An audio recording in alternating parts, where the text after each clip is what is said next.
Salt ಹಾಕೊಂಡಿದ್ದೀನಿ. ಇದನ್ನು ಸಣ್ಣ ಉರಿಯಲ್ಲಿ ಬೇಯಿಸಿ ಚೆನ್ನಾಗಿ ಟೊಮೆಟೊ ಎಲ್ಲ ಚೆನ್ನಾಗಿ ಬೇಯಿಸಿ ನೋಡಿ. ಇದು ಚೆನ್ನಾಗೆಲ್ಲ ಮೆತ್ತಗಾಗಿದೆ, ಟೊಮೆಟೊ ಎಲ್ಲ ಚೆನ್ನಾಗಿ ಬೆಂದಿದೆ. ಟೊಮೆಟೊ ಎಲ್ಲ ಬೆಂದಮೇಲೆ ನಾವು ಇದಕ್ಕೆ ಬೆಳ್ಳುಳ್ಳಿ ಮತ್ತು ಕೊತ್ತಂಬರಿ ಇದಕ್ಕೆ ಹಾಕ್ಕೊಂಡು ಇದಕ್ಕೆ ಒಂದು ಸ್ಪೂನ್ ಜೀರಿಗೆ ಹಾಕ್ಕೊಬೇಕು. ಒಂದು ಸ್ಪೂನ್ ಜೀರಿಗೆ ಅದನ್ನು ಇದರಲ್ಲಿ ತುಂಬ ಚೆನ್ನಾಗಿ ಫ್ರೈ ಮಾಡಬೇಕು. ಸಕ್ಕತ್ತಾಗಿರುತ್ತೆ ಫ್ರೆಂಡ್ಸ್. ಈ ಟೊಮೆಟೊ ಚಟ್ನಿ ಅನ್ನಕ್ಕಾಗಲಿ ಮುದ್ದೆಗಾಗಲಿ ತುಂಬ ಚೆನ್ನಾಗಿರುತ್ತೆ. ಅದಾದಮೇಲೆ ಇದನ್ನು ಬೆಳ್ಳುಳ್ಳಿ ಮತ್ತು ಕೊತ್ತಂಬರಿನ ಅದಕ್ಕೆ ಹಾಕೋಣ.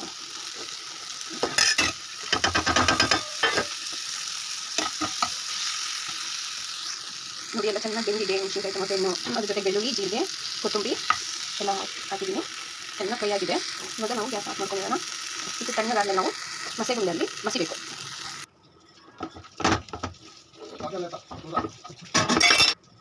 ನೋಡಿ ಫ್ರೆಂಡ್ಸ್, ಚಟ್ನಿ ರೆಡಿಯಾಗಿದೆ. ಟೊಮೆಟೊ ಚಟ್ನಿ ಸೂಪರಾಗಿದೆ. ಬಿಸಿ ಅನ್ನಕ್ಕೆ ಮುದ್ದೆನೂ ಮಾಡ್ಕೊಬೋದು. ಬಿಸಿ ಅನ್ನಕ್ಕೆ ತುಪ್ಪನ ಹಾಕೊಂಡು ಚಟ್ನಿ ಹಾಕೊಂಡಿದ್ರೆ ಸೂಪರಾಗಿರುತ್ತೆ.